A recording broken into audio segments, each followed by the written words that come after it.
Hello guys, magandang tanghali po sa inyong lahat. Nagpapasalamat ako na napanood niyo akong video ko. May lilinawin lang ako guys.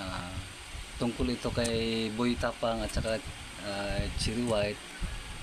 May isang babae na nandun sa Canada.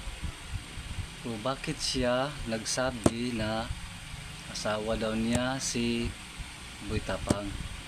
Ilang taon na si Boy Tapang? Is siguro 24. Tapos yung babae is almost 40.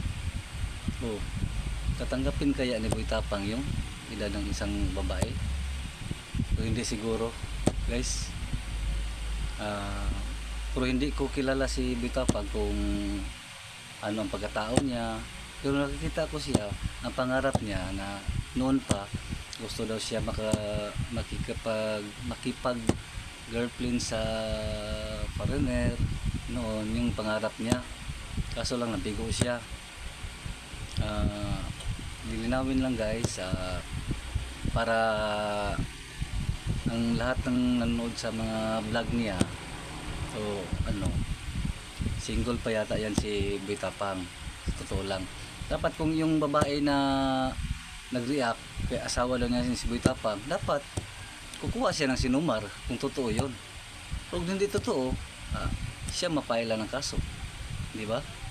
Liable siguro yun kung hindi katotohanan yung pinagsasabi niya.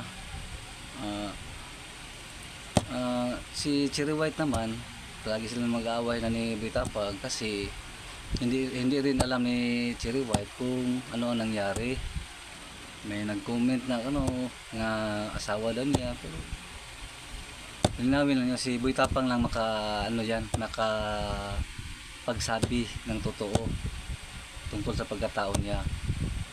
Hayaan niyo na si Boy Tapang ang magsalita sa media kung ano ang tunay na totoo. Kumuha lang si Boy Tapang sinumar kung totoong kasal siya o hindi.